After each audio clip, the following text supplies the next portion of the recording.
Hello again, Year 10, it's Miss Roper here. We're going to look at a second pair of conflict and power poems today. We're going to look at Exposure and Bayonet Charge. Okay, so a very quick assessment objective recap, which I went through on the last PowerPoint. So for poetry, you'll be assessed on AO1, which is your understanding of the text and your interpretation of ideas and your use of quotations. Assessment objective 2 is your ability to analyse language, form and structure used by the poet and using relevant subject terminology that's appropriate to poetry, such as volta, caesura, metaphor, simile, etc. And then finally, assessment objective 3, which is your ability to understand the relationship between the text and its context, so the history or social circumstances in which it was produced. Our big question today then is, how is conflict presented in Exposure and Bayonet Charge? Exposure's an excellent poem because it can be compared to most poems, and that's because you can look at it with regards to power and the power of nature, and you can look at it with regards to conflict. So today we're going to revise the two conflict poems, we're going to consider the poems in comparison to one another, and we're going to analyse the range of methods. We're also going to talk about stretch pupils and what they might say to access those higher grades. Now, with Wilfred Owen's poem Exposure, you can actually get a lot of analysis simply from the title. So if you consider the title, it has three possible interpretations. So exposure could be a reference to the fact that the soldiers are being exposed to gunfire and they're sitting ducks in the trenches. It could be a reference, secondly, to the fact that they're being exposed to the harsh weather and the elements, so the wind and the rain and the snow. Or it could be a reference to the fact that he wants to expose the harsh reality and the truth of trench warfare in World War I.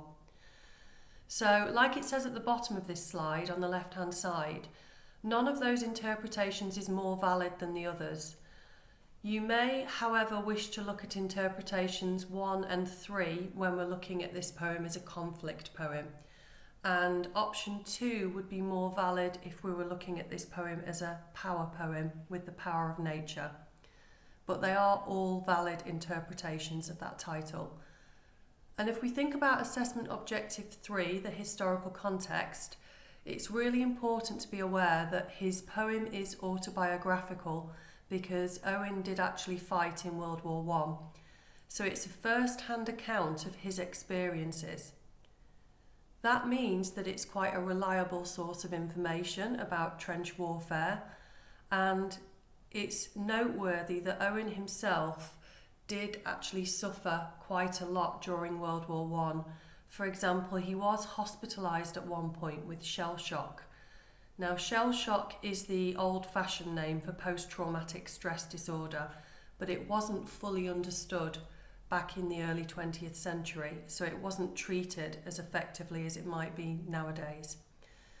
Also, things that we need to know about Owen are that he died at the age of 24, which sadly was 1 week before the war ended.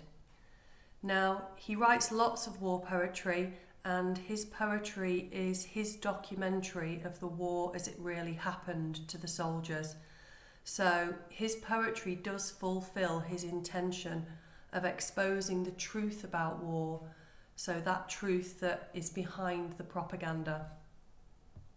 Like I mentioned last week, an easy way to remember quotations and to make good analytical points about the poems is to try and spot semantic fields. So if we look at a semantic field in this poem, a group of words that you might select are rain, clouds, snow and frost. So that semantic field of weather conditions suggests that the real conflict is not between the soldiers and the Germans, but actually between the men and the weather. And it's the weather which is slowly and tortuously killing them. If you wanted to stretch that even further, you might look at other references in the poem to the weather, and it talks about the snowflakes which attack the men with fingering stealth, feeling for our faces. Now that personifies the snow as surreptitiously and subtly attacking the men in the trenches. So it's the subtlety of the way the weather attacks and the slow, calculated way it does it that makes it more formidable and more intimidating, because it's invisible and it happens slowly and gradually, almost to the point where the soldiers don't notice it. Again, if you were talking about assessment objective 3 in the historical context, it might be worth mentioning that the winter of 1916 and 1917 in Belgium, where the British soldiers were actually living in the trenches, was recorded as one of the coldest in history since records began. So lots of the casualties and deaths in World War I were actually caused by exposure to the weather rather than by the combat itself. So Owen's refrain in the poem, that repeated line at the end of certain stanzas of "but nothing happens," shows the soldiers' frustration, because at least if there was action on the battlefield, they would be moving and they would warm up. And they are so desperately cold that anything is preferable to sitting there and freezing to death. Moving on to the imagery used in the poem then, one of the best quotations to look at here is "Dawn massing in the east her melancholy army, attacks once more in ranks." So Owen here uses personification to suggest that the early morning, when it arrives, signals the onset of another attack from nature. Now, the fact that dawn occurs every day without fail suggests that the conflict with nature cannot be won, because nature is relentless. It will keep coming back every day. It will never stop attacking them. If you wanted to stretch it a little bit further, when Owen describes the morning as having a melancholy army, it suggests that the mood of each dawn is sombre and depressing, with melancholy meaning sad, because the skies are grey and full of frost and mist. Now, morning should be a time of renewed hope. However, these men feel more and more depressed each day when they see the grey skies again, and all that does is prolong their suffering. If we look particularly at the fact that dawn attacks once more in ranks, that personifies nature as attacking in a very strategic and organised way. It's the perfect army. It's so well practiced at its routines and its strategies that it's unbeatable, it's formidable. So the men have no chance against it.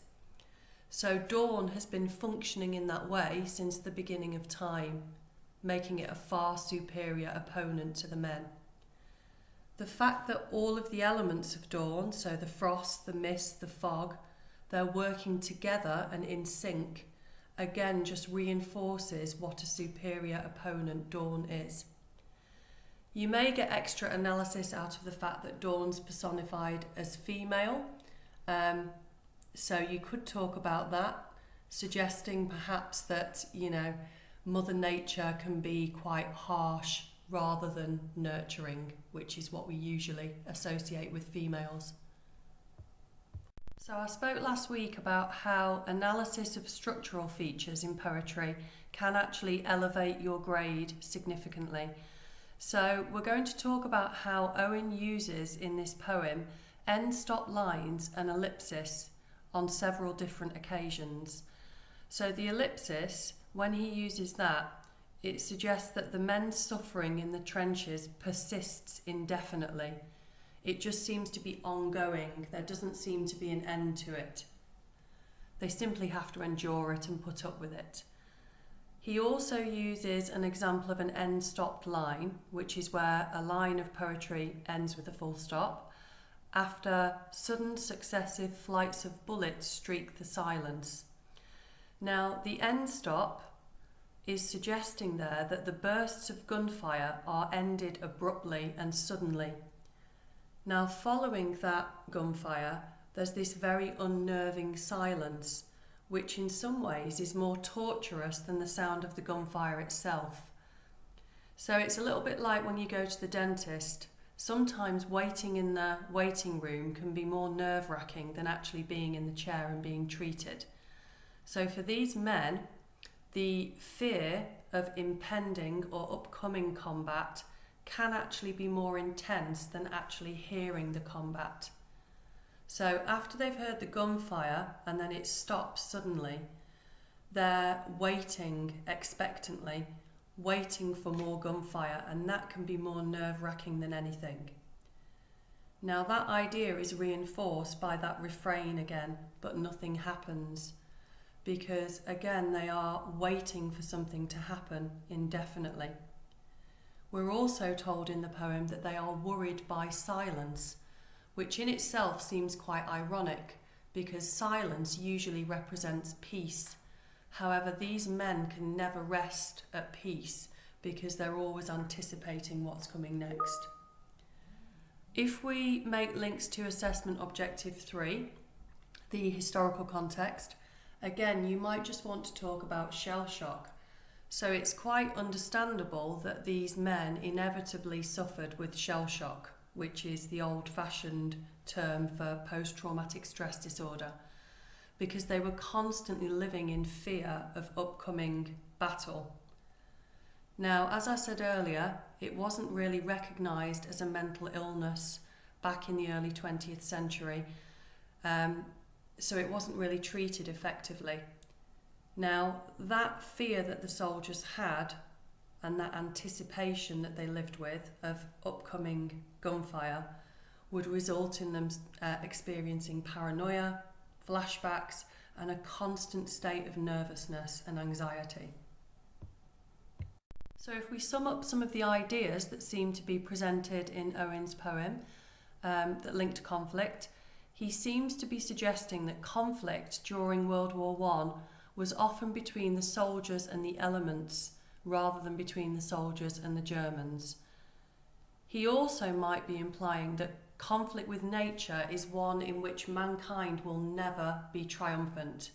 Mankind will never be victorious, because nature is a far superior opponent that's well practiced in attacking every day. And then finally, quite controversially, Owen might be suggesting that conflict on the battlefield may actually have been welcomed by some of the soldiers in the trenches, because at least it might end their suffering once and for all. So they would rather perhaps die at the hands of the enemy quickly through a gunshot rather than suffering slowly and dying painfully at the hands of the weather. Now, it's important that we remember that the questions the exam board ask you for poetry aren't always as simple as how do the poets present conflict. So some of the other themes that Owen seems to be addressing in this poem obviously are war and conflict, so the conflict with other men, with the enemy, but also the conflict with nature. He also seems to be dealing with the theme of lies and propaganda that was circulated about the war and how it was a glorious experience. He seems to be dealing with the theme of the effects of war on physical and mental health, and mental health was often ignored back in the early 20th century. And then finally, he seems to be dealing with the theme of suffering. Again, physical suffering, but also mental suffering. So for those candidates aiming for a grade 7 or above, I mentioned last week that you may wish to comment on sound devices which are classed as higher level. Sound devices are also known as aural imagery.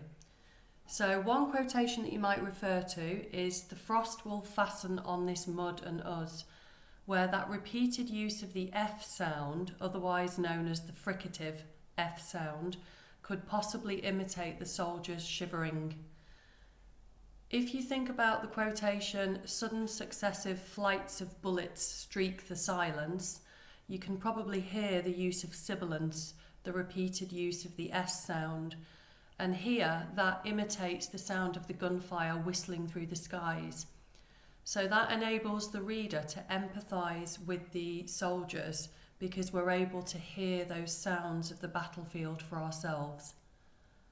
And then finally, Owen uses a technique called dissonance, which is where different vowel sounds are used in a phrase to conflict and clash against one another. So we can see that in the merciless iced east winds that knife us. And those conflicting vowel sounds might imitate the gusts of the wind buffeting against them from different angles, causing this chaos. It also shows how unpredictable the wind is. The men never know which angle the gust of wind is going to come from next. So the vowel sounds suggest that all the different elements of nature are working together to create this perfect disharmony for the soldiers. Moving on to the second poem, Bayonet Charge by Ted Hughes, if we consider the title of this poem, we can understand that it's most likely going to deal with active combat on the battlefield because of the word charge. Now that is immediately different to exposure, where the men in the trenches are very inactive. The second implication of the title is that the setting for this poem is most likely to be World War I, although it's not strictly stated in the poem. And the reason for that is because the bayonet was a weapon that was renowned for its use in World War I. So it was the rifle with the stabbing weapon attached to the top.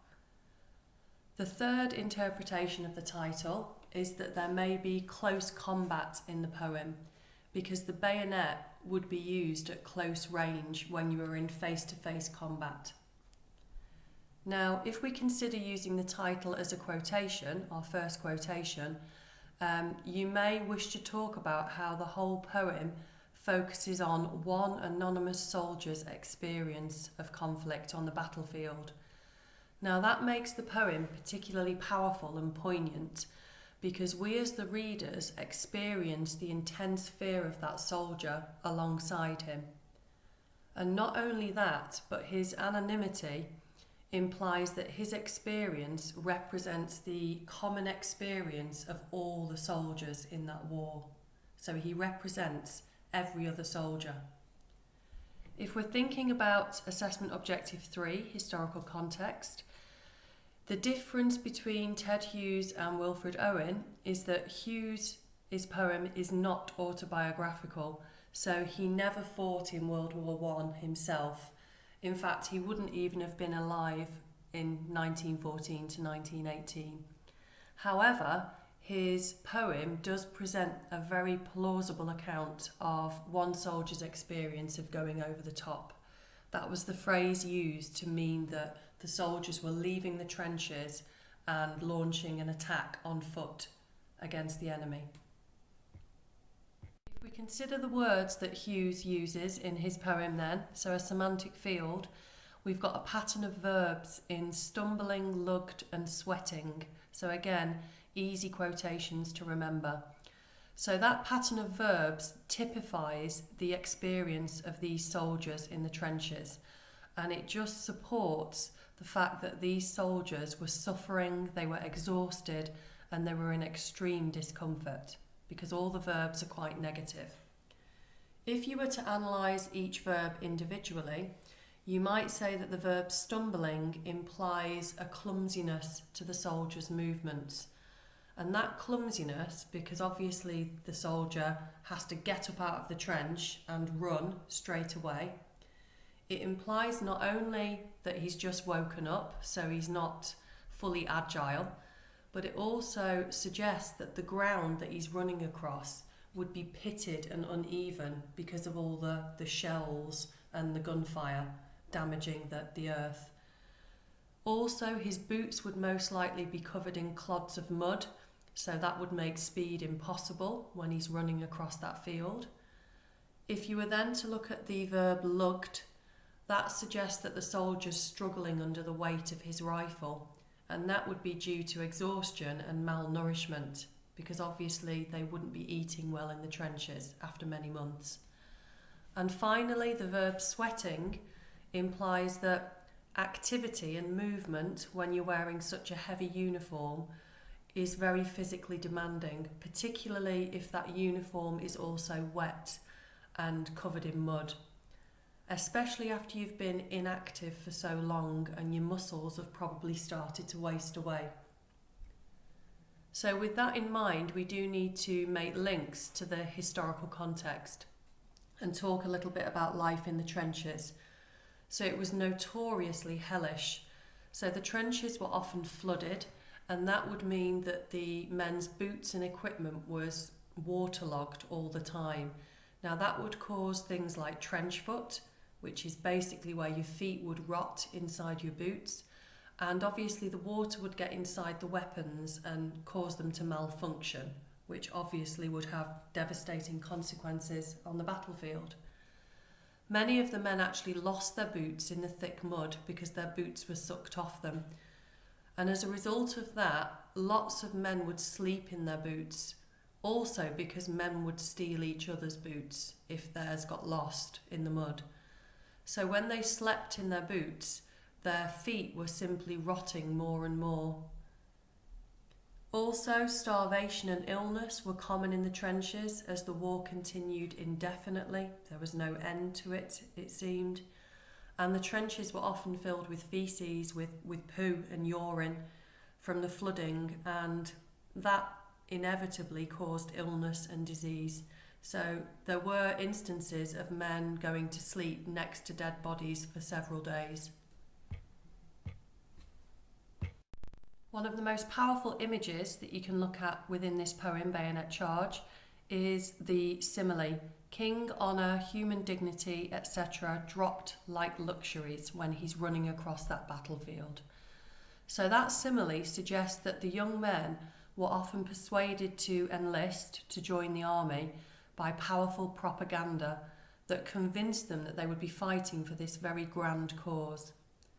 However, in the final stages of battle, all of those reasons that they had been given by the government seemed intangible and irrelevant, so they seemed unimportant.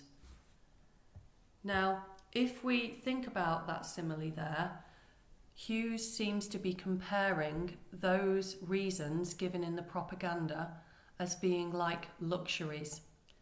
Now, what he might be suggesting there is that those concepts of glory and honour and being a hero for your country are all meaningless when it comes to this soldier fighting for his life.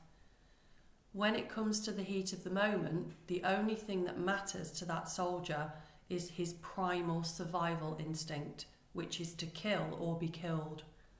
So any other reasons he's been given to stay alive are completely unnecessary. They're like luxury items that he doesn't need, and he can't actually afford to burden himself with them. The only thing that's going to keep him alive is that survival instinct. Now again, if we think about historical context, propaganda that was used during World War I was particularly powerful, and I'm sure you've all seen the poster that's on the right hand side of the slide there. So the image of Lord Kitchener, who was a British Army officer, was pointing at the reader and captioned with "Your country needs you." So that deliberately played on young men's sense of duty and patriotism, so it would convince men to fight for their king, George V, and it persuaded these men to fulfil their patriotic duty. But like I've said, in the heat of the moment, many of these soldiers would have realised that in fact that was a lie, and it doesn't actually matter. The only thing that matters is saving your own life when it comes to the crunch. A structural feature that Hughes uses in his poem then is caesura. So that's where there is a full stop or a similar punctuation mark in the middle of a line. So we see that in his foot-hung-like statuary in mid-stride, then. Now, the effect of that caesura in the middle of the line indicates that for a split second the soldier hesitates and actually questions why he's running. Remember, he's just woken up and he's heard the command to run. So he stops temporarily and considers what he's fighting for. Now, firstly, that suggests that the soldiers were unaware of the purpose of the war, And it also implies that hesitating just for a split second could actually be fatal when you're in such a vulnerable position. Now, if you think about stretching that comment, the rest of the poem is typified by Hughes's use of enjambment, where the lines run on into the next line. Now, that creates quite a fast pace for the poem, which reflects the action-packed battlefield. So here, this use of caesura allows Hughes to pause the action and create a tableau, which is an image of this motionless figure on the battlefield, almost in slow motion. So it allows the reader to picture the fear on the soldier's face and empathise with all of those doubts that he's having. But obviously he can't turn back. He's committed to the run. Straight after this caesura, Hughes continues with then, which immediately focuses back on the action and picks up the pace again. If you wanted to say even more, you could talk about how this poem begins in media res, which means that it launches into the action immediately, because the first word of the poem is suddenly. Now, Hughes does that to allow the reader to empathise with the soldier's disorientation, because remember, he's been woken from sleep and instantly hears that command to charge. The 3 stanzas of the poem actually cover 3 different stages of the charge. So stanza 1 is the soldier's involuntary reaction to the command, because he's trained just to respond instantly without thinking. Stanza 2 is his temporary hesitation, where he starts to wake up and actually consider what he's running for. And then stanza 3 is resumed action and direct combat, because he can't pause for too long, otherwise he'll get killed. So the survival instinct kicks in. So as we know, summarising the ideas that Hughes might be suggesting through his poem is very important. So he seems to be suggesting that conflict can refer to internal conflict, where the soldiers feel a duty to obey orders, whilst also desiring answers regarding the purpose of their fighting. So we see that with the soldier in this poem, when he pauses mid-stride. Hughes also seems to be suggesting that conflict during World War I brought about many unnecessary deaths, and they don't seem to be justified by any particular cause. None of the soldiers knew why they were fighting. And then thirdly, he might be implying that conflict on the battlefield is brutal, and it brings out this primal survival instinct in soldiers: kill or be killed. Moving on to the themes that Hughes seems to be addressing, they would include war and conflict, obviously. So that would be conflict with oneself and with one's superiors. He might be dealing with the theme of propaganda and the lies that are circulated about war in that propaganda to convince these young men to enlist. He might be dealing with the theme of the effects of war on physical and mental health. And finally, he might be dealing with a theme of fear and suffering. So again, being able to talk about sound devices might enable you to access the higher grades. So in Hughes's poem, you might talk about bullets smacking the belly out of the air. So the use of onomatopoeia in smacking, where saying the word out loud sounds like the noise it's describing, that imitates the sound of the bullets crackling in the sky, so smacking. The plosive B sounds in bullets and belly emulate the sound of the bullets aggressively exploding from gun barrels, because plosive sounds are very aggressive. The second quotation that you might look at for sound is the shot slashed furrows. So in the same way that Owen did, Hughes uses sibilance here to imitate the sound of the gunfire and shells whistling through the skies. So yet again, that allows the reader to hear the sounds of the battlefield for themselves, again allowing them to empathise with the soldiers' fear and put themselves in that situation. Just like to show you then a sample paragraph from a sample response to the question, how do poets present conflict in Exposure and one other poem of your choice? So this candidate has written, both Wilfred Owen and Ted Hughes choose to focus on the events of World War I to present their views and feelings on conflict.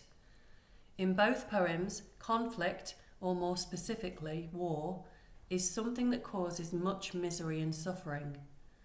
In Exposure, for example, Owen describes Dawn massing in the east her melancholy army, where Dawn is personified as the formidable leader of her own army, which attacks in ranks, suggesting that it is in fact the weather that is killing these men. Weather conditions which appear to be working together to systematically and relentlessly wear these men down. Similarly, in Bayonet Charge, Hughes presents the intolerable conditions by using a pattern of verbs to describe the soldier's actions.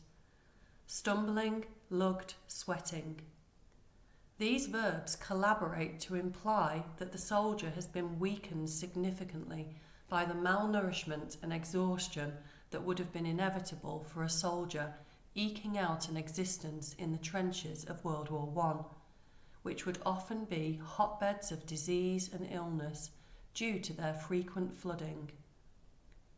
However, in Exposure, the main conflict is between the men and the weather, whereas in Bayonet Charge, the soldier experiences internal conflict between his duty and his doubts.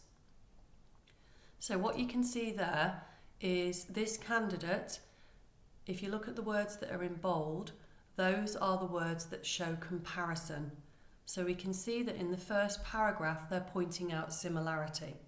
So in both poems we see misery and suffering, don't we, of these soldiers. So we've got the comparison there. We've got relevant quotations. So you may wish to think about where the AOs are being addressed. They've also spoken about personification and a pattern of verbs. So they're looking at language and imagery methods for AO2. They do then mention AO3, historical context, by talking about the conditions in the trenches of World War I, which is obviously relevant to both poems.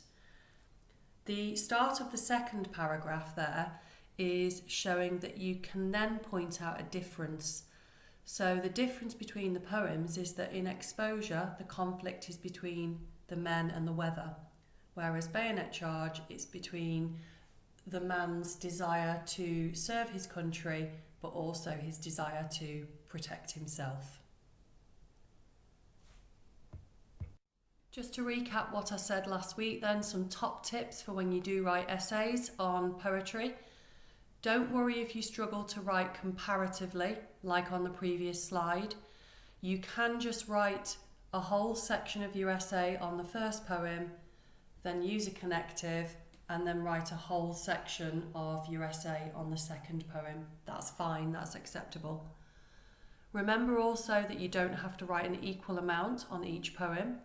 So if the poem in front of you is one that you're not as familiar with, write a little bit about that and then focus most of your analysis in relation to the question on the poem that you know better. Remember to address all of the assessment objectives, and remember that talking about structure and sound meaningfully will allow you to access the higher grades. When you do talk about historical context, AO3, make sure that your comments are brief and that they're pertinent, so related explicitly to the point that you're making about the poem.